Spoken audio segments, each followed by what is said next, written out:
ایک بار تو ایسا ہوا کہ ایک صحابی حضور کے پاس آئے، کہا یا رسول اللہ صلی اللہ علیہ وسلم شادی کے لیے مال کچھ خریدنے کی مجھے ضرورت ہے، سامان خریدنے کی، کچھ مال چاہیے۔ حضور نے کہا کہ جاؤ عثمان کے پاس اپنے شادی کے اخراجات کے پیسے لے لو، کہنا کہ میں نے بھیجا ہے۔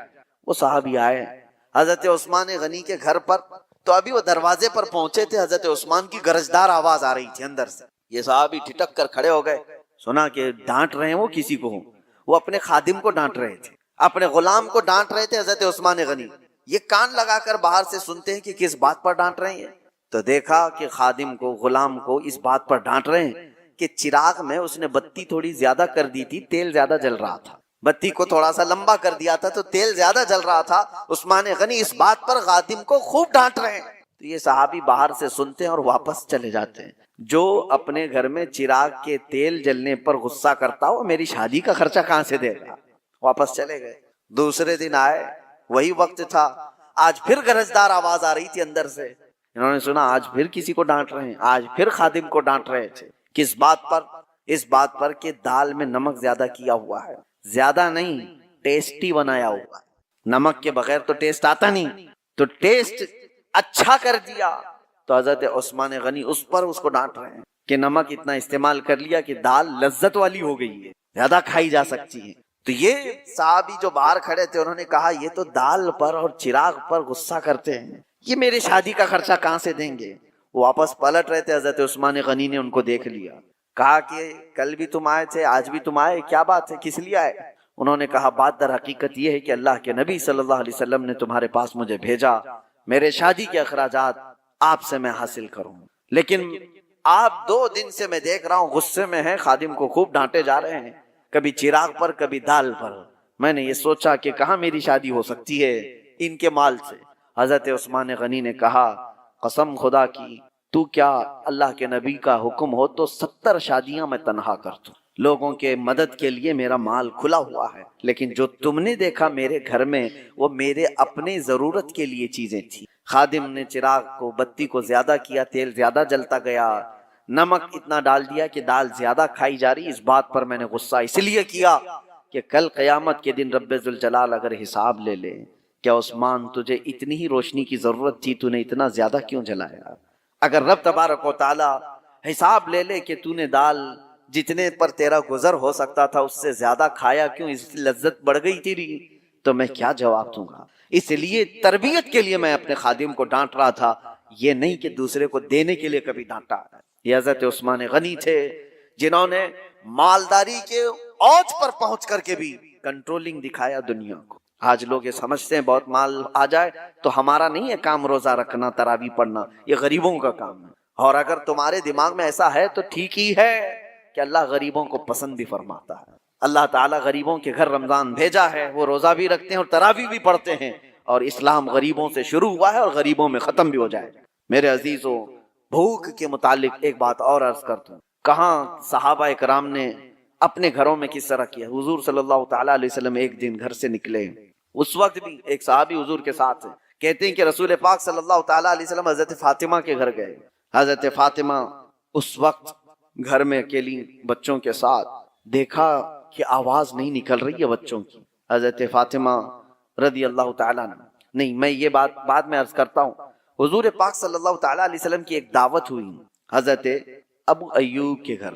حضور پاک صلی اللہ تعالیٰ علیہ وسلم جیسے ہی پہنچے، انہوں نے ایک بکری کا بچہ ذبح کیا اور آپ کی دعوت کر دی۔ صحابہ جو ساتھ میں تھے، 2 صحابہ، حضور صلی اللہ تعالیٰ علیہ وسلم کھانے کے لیے بیٹھے تو حضرت ابو ہریرہ کہتے ہیں کھانے کی خوشبو اتنی تھی کہ جلدی سے جلدی لپکنے کا دل کر رہا تھا، ہاتھ لگا دوں۔ ظاہر سی بات ہے جو بندہ 3 دن سے بھوکا ہے وہ کھانے کے دسترخوان پر ہاتھ رکھنا ہی چاہ رہے تھے۔ رسول پاک صلی اللہ تعالیٰ علیہ وسلم نے کہا گھر والوں سے کہ ایک کٹوری اور ہو تو دے دو۔ سالن دسترخوان پر رکھا ہے، ایک خالی کٹوری منگوائی اور اس میں سالن آدھا کیا، اور اس کے بعد جو بات کہتے ہیں میرے آقا، اللہ اکبر۔ ایک صحابی حضرت ابو ہریرہ وہ کہتے ہیں کہ حضور نے یہ دیا اور کہا جاؤ فاطمہ کے گھر دے کر کے آؤ، پچھلے 8 دن سے ان کے ہاں فاقہ چل رہا ہے، 8 دن ہو گئے ہیں ان کے ہاں فاقہ چل رہا ہے، ان کے بچے اور ان کا۔ یہ کس گھرانے کی بات کر رہا ہوں؟ کیا وہ گھرانہ محتاج تھا؟ وہ گھرانہ کوئی محتاج گھرانہ ہے؟ پوری دنیا جن کے نام کا صدقہ کھا رہی ہے آج، اور اگر وہ چاہ لیں اللہ کی بارگاہ میں خواہش بھی کریں روزانہ جنت سے جبرائیل ان کے لیے کھانا لے آئے، لیکن وہ گھرانہ ایسا تھا، بھوک پر کنٹرول کرنا سکھایا گیا، بھوک پر کنٹرول کرنا سکھایا گیا۔ یہی تو بات ہے کہ حسنین کریمین کی شجاعت کو پوری دنیا مانتی ہے کہ امام حسین کو کربلا میں 3 دن بھوکا اور پیاسا رکھ کر جھکانے کی کوشش کی گئی تھی، ان کے بچوں کو، ان کے خاندان کو پانی بند کیا گیا، کھانا بند کیا گیا، کیا جھکا امام حسین کا سر؟ پوری دنیا نے دیکھا، یزید کے سامنے جھکنا تو دور کی بات ہے، ہاتھ بھی آگے بڑھانے کو تیار نہیں ہوئے۔ وجہ کیا تھی؟ تم آج بھوک سے حسین کو آزما رہے ہو، ان کی ماں تو بچپن میں بھوک کی تربیت دے چکی۔ ایک بار حضور اکرم صلی اللہ تعالی علیہ وسلم مسجد نبوی سے باہر نکل کر جا رہے ہیں۔ توجہ میرے عزیزو، اخلاق کہاں دکھانے چاہیے اور ہماری بات چیت کے انداز ہمیں کہاں ہونا چاہیے میں آپ کو بتاؤں۔ حضور تشریف لے کر جا رہے ہیں، صحابہ اکرام کھڑے تھے حضور کے اطراف۔ مدینہ طیبہ کی ایک بوڑھی خاتون جس کا ذہنی توازن کھویا ہوا ہے، یعنی وہ دماغی طور پر ڈسیبل ہے، اور وہ آئی جا رہی تھی، لوگ جب بھی اس کو دیکھتے راستہ کاٹ لیتے، وہ جس کو بھی پکڑتی تھی سنانا شروع کرتی تھی، جو منہ میں آئے بکنے لگ جائے، اور لوگوں کو تنگی محسوس ہونے لگتی۔ صحابہ نے دیکھا کہ یہ عورت آ رہی ہے، حضور کی طرف آ رہی ہے، سب نے حضور صلی اللہ علیہ وسلم کو گھیر لیا، اس کا راستہ روکنے کے لیے اب آئے گی، اور نبی کریم صلی اللہ علیہ وسلم کے پاس اگر زبان درازی کرنے لگ جائے، پاگل عورت ہے، اور بک بک کرنے لگ جائے، حضور پاک صلی اللہ علیہ وسلم کے ادب میں کہیں کمی نہ آ جائے۔ صحابہ کا یہ ہمیشہ اہتمام رہتا۔ حضور اکرم صلی اللہ علیہ وسلم نے دیکھا تو صحابہ سے کہا ہٹ جاؤ، اس کو آنے دو، ہٹ جاؤ، اس کا راستہ چھوڑ دو۔ صحابہ نے کہا یا رسول اللہ صلی اللہ علیہ وسلم، اس کا ذہنی توازن ٹھیک نہیں ہے، دماغی طور پر وہ عورت ٹھیک نہیں ہے، وہ آئے گی اور لمبی باتیں کرتی ہے، لا یعنی باتیں کرتی ہے، کہیں آپ کی شان پاک میں کوئی گستاخی نہ ہو جائے۔ صحابہ روک رہے تھے، حضور پاک صلی اللہ علیہ وسلم نے سختی سے فرمایا، ارشاد فرمایا ہٹ جاؤ، اس کا راستہ چھوڑ دو، مجھے پتا ہے پورے مدینے میں اس کی کوئی نہیں سنتا، میں بھی نہ سنوں تو وہ کس کو سنائے گی، اگر میں بھی نہ سنوں تو وہ کس کو سنائے گی۔ یہ میرے مصطفیٰ کریم صلی اللہ تعالی علیہ وسلم کے دربار عالی جاہ کی وہ بلند اخلاق کریمانہ کی ایک مثال ہے، جس کو خود میرے آقا نے فرمایا بعثت لأتمم مکارم الاخلاق۔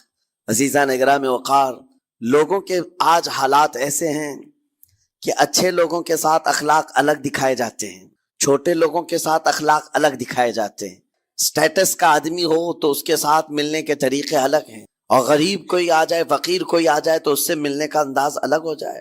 یہ نہ ہو، یہ ہم سب کے لیے نصیحت ہے۔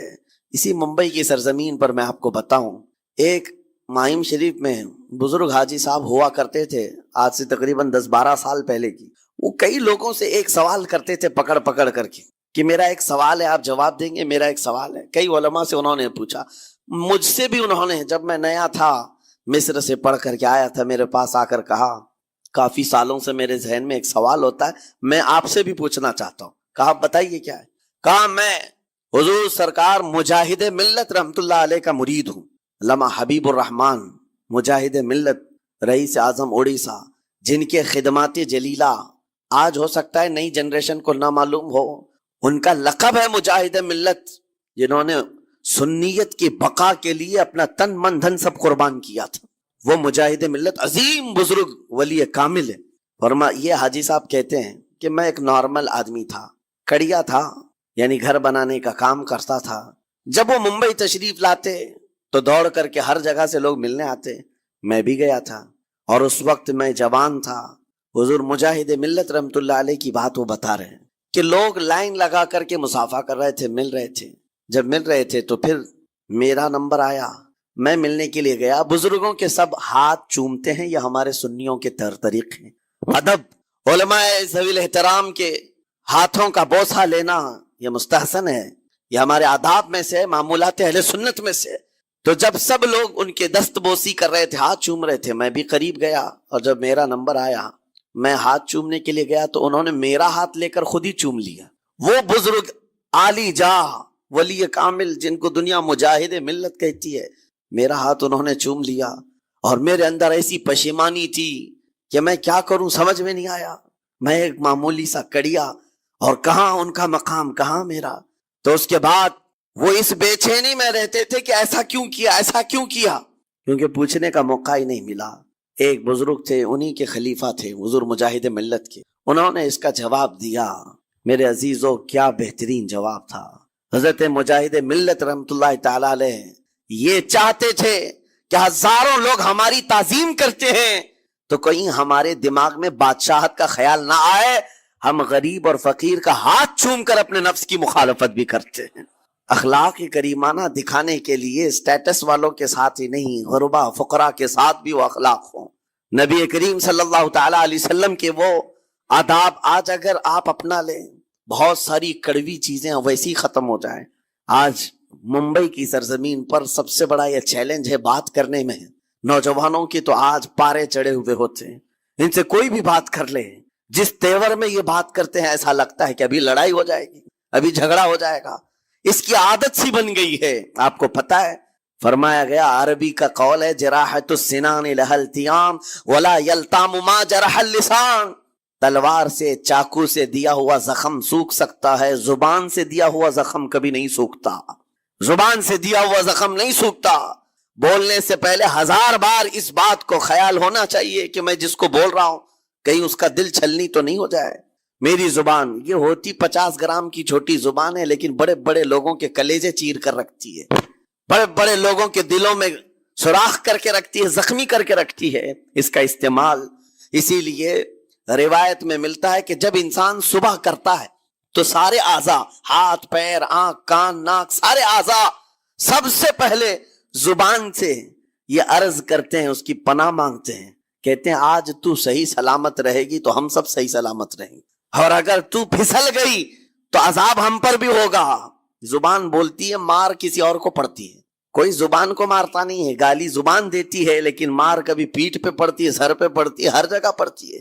تو یہ زبان نبی کریم صلی اللہ تعالی علیہ وسلم نے ارشاد فرمایا، من یضمن لی ما بین لحیتیہ وما بین، حضور پاک صلی اللہ تعالی علیہ وسلم فرماتے ہیں جس نے 2 چیزوں کی ضمانت مجھے دے دی، حفاظت کی، میں اسے اضمن لہ الجنہ، میں اس کو جنت میں لے جانے کی ضمانت دیتا ہوں۔ 2 چیزیں کیا ہیں؟ حضور فرماتے ہیں ایک 2 جبڑوں کے بیچ میں جو موجود زبان ہے اس کی حفاظت کر لے، اور 2 رانوں کے بیچ میں جو شرمگاہ ہے اس کی حفاظت کر لے۔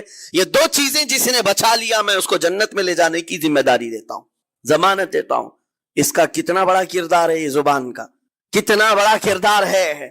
اور حضور نے ایک بار پکڑ کر کے فرمایا تھا، زبان کو پکڑ کر کے کہا تھا یہ وہ زبان ہے جو انسان کو جنت میں بھی لے جاتی ہے اور دوزخ میں بھی لے جاتی ہے۔ کلمہ کس سے پڑھتے ہیں آپ؟ لا الہ الا اللہ، زبان ہی سے تو پڑھتے ہیں، اسی کلمے نے آپ کو جنت تک پہنچایا۔ اور کافر جو کفر کرتا ہے وہ بھی زبان سے ہی کرتا ہے، اور زبان اسے ہمیشہ کی دوزخ میں لے جاتی ہے۔ اس زبان کو چلانے سے پہلے 1000 بار سوچ لیں کہ آج لہجوں کی سختیاں بڑھتی چلی گئیں۔ اور آپ کو پتا ہے قرآن پاک میں رب تعالیٰ نے یہ فرمایا، وَلَا تَقُلْ لَهُمَا اُفٍّ وَلَا تَنْهَرْهُمَا، والدین کے بارے میں بچوں کو کیا کہا گیا؟ ان کو اف تک نہ کہو۔ لیکن زبان جب کھلتی ہے نا، ماں باپ کے خلاف نوجوانوں کو ہم نے دیکھا ہے گالی گلوچ کرتے ہوئے اور اتنی بری باتیں کہتے ہوئے، معاذ اللہ۔ عزیزان گرام وقار، حضور نے تو یہ فرمایا جس نے پلٹ کر کے اپنے ماں اور باپ کو سخت لہجے میں بات کیا یا ان کی نافرمانی کی، حضور فرماتے میرا دل چاہتا ہے کہ اس کے گھر کو آگ لگا دوں، آگ لگا دوں۔ اس لیے اس بات کو ہمیشہ یاد رکھیں، تمہارے لہجے کی سختیاں کسی کو زخمی کر دیں تو آخرت خراب ہو جائے گی، آخرت خراب ہو جائے گی۔ حضرت علقمہ رضی اللہ تعالیٰ عنہ حضور کے صحابی، حضور صلی اللہ علیہ وسلم کے صحابی، آخری وقت آ گیا تھا لیکن زبان نہیں کھلتی تھی۔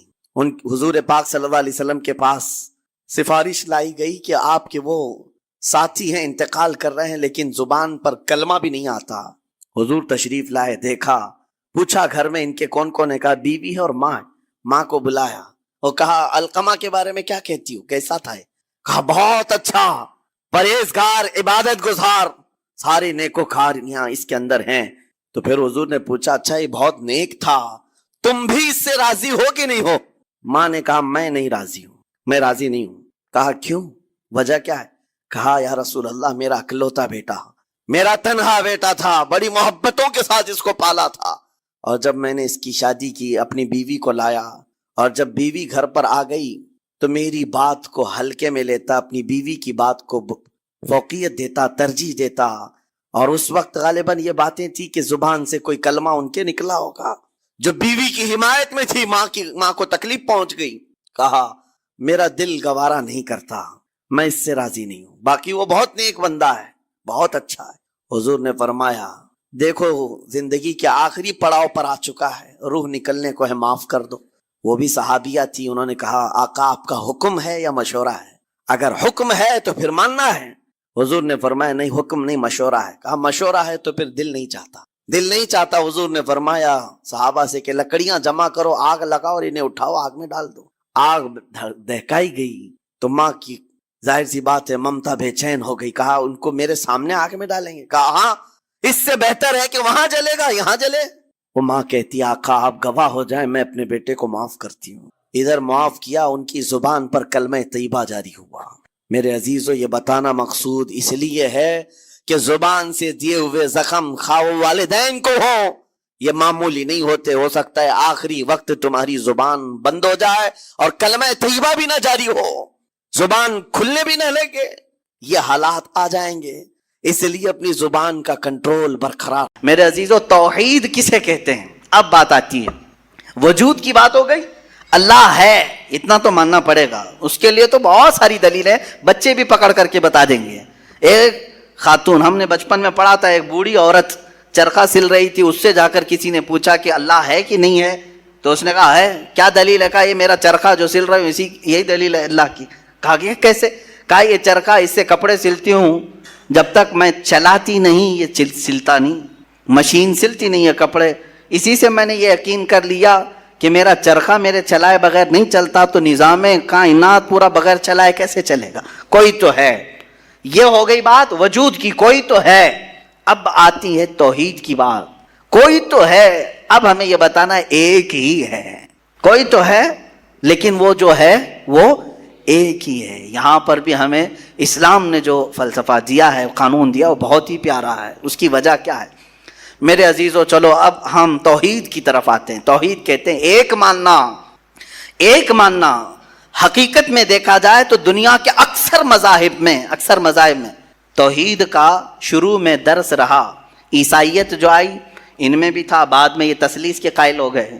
یہودیوں میں بھی اللہ کو ہی مانتے، خدا کو ہی ماننا ہے. ہندوؤں میں بھی ایک کا ہونے کا تصور کتابوں میں ان کے موجود ہے. یہ اور بات ہے کہ انہوں نے ملا دیا، مسالے لگا دیے، الگ الگ ہو گئے. خالص جو اپنے دین پر باقی ہے الحمدللہ وہ اسلام ہے. آج بھی اللہ رب العزت ہے اور وہ ایک ہے. ایک ہے. اس پر کیا دلیل ہے؟ اس پر بھی دلیلیں دینی ہوں گی مسلمانوں. عقلی دلیلیں بھی ہیں، نقلی دلیلیں بھی ہیں. نقلی دلیلیں ہمارے لیے، نقلی کا مطلب ہوا کسی جگہ سے ثابت ہے، قرآن سے حدیث سے یہ ثابت ہے تو یہ نقلی دلیل. عقلی جو عقل بھی جس کو تسلیم کرے، عقل جس کو ایکسیپٹ کرے، وہ کیا ہے؟ اس بوڑھی عورت کا ہی میں بتا دوں جس نے چرخہ سلا اور چرخے کو چلانے میں اس نے کہا کہ اللہ ہے، کوئی تو ہے، کیونکہ میری مشین بغیر چلائے نہیں چلتی.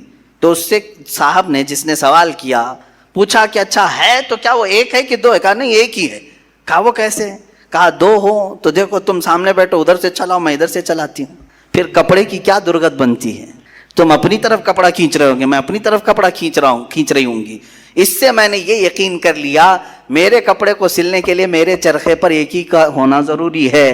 دو بیٹھیں گے تو کپڑا پھر پائجامے کی بجائے کرتا ہو سکتا ہے، کرتے کی بجائے ہو سکتی ہے، کچھ بھی ہو سکتا ہے، کچھ بھی سل جاتا ہے. تو دو لوگ ایک مشین کو سلنے جائیں تو نظام درہم برہم ہو سکتا ہے.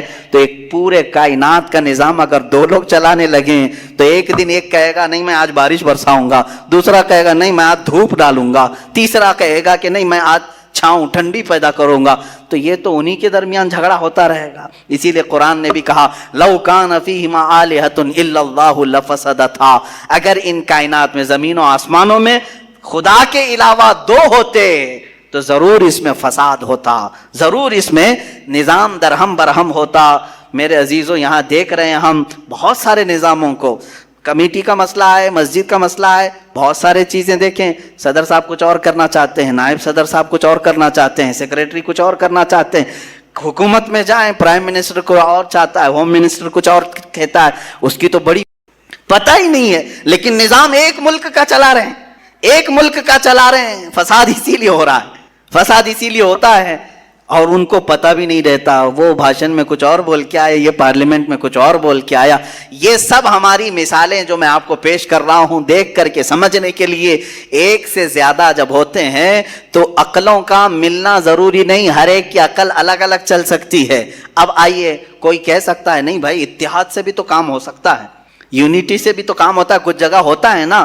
کوئی اگر کہے کہ خدا ایک نہیں دو ہیں اور دونوں مل کے کام کرتے ہیں, دونوں مل کے کام کرتے ہیں, تو اب میں آپ کو کہتا ہوں ایک نمبر والا خدا وہ کہتا ہے آج بارش برساؤں گا.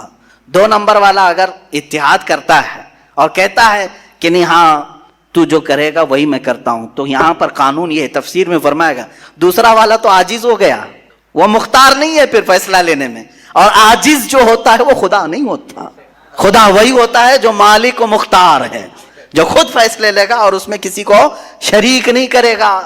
تو اگر دوسرا والا مان گیا اس کی تو وہ خود عاجز ہو گیا, اس کی اپنی نہیں چلی. دوسرے دن دوسرا چلایا اور پہلے والا راضی ہو گیا تو پہلا عاجز ہو گیا.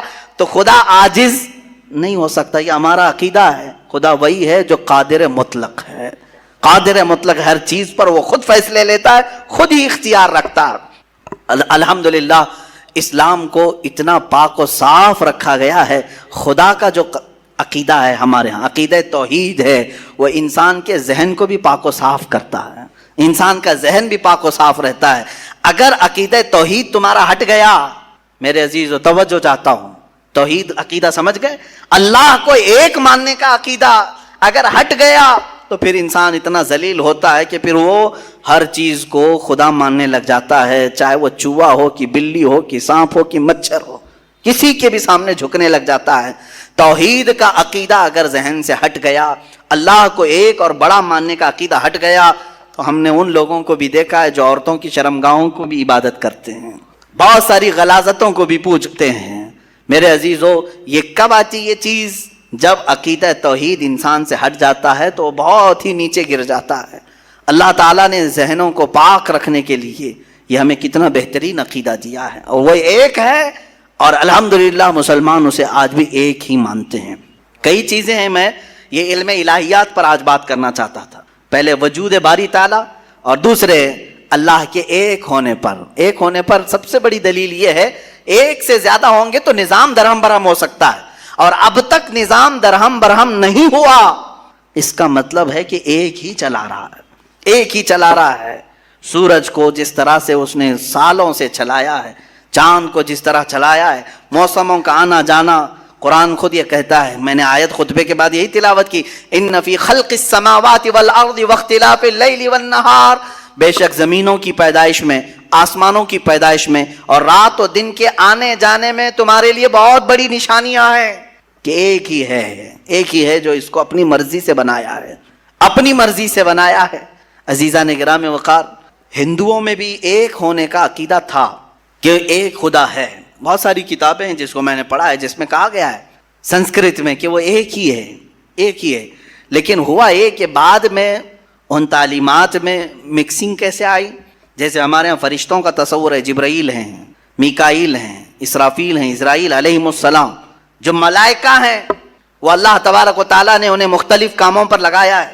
میکائیل علیہ السلام بارش برساتے ہیں, روزی پہنچانے کے کام میں ہیں. اسرائیل علیہ السلام روح نکالتے ہیں. تو ان ملائکہ کو جس طرح سے ہمارے ہاں تصور دیا گیا اللہ کے فرشتے, تو ان لوگوں نے ان دوسرے کاموں کو دیکھ کر ہر ایک چیز کا الگ الگ خدا بنا لیا.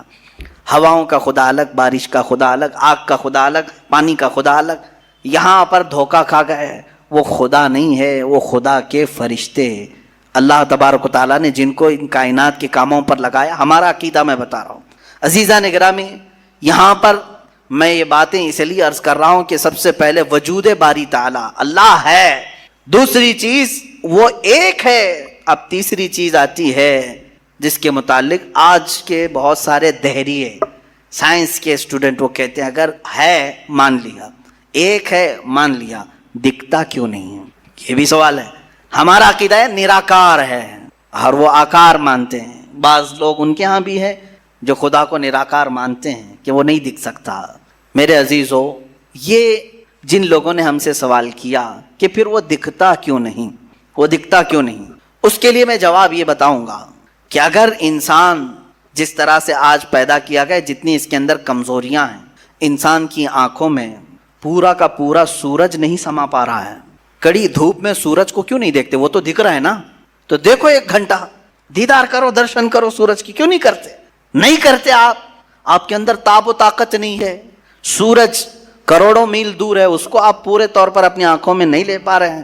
تو یہاں سے تم سب کو پتا چلا کہ میری آنکھیں کمزور ہیں.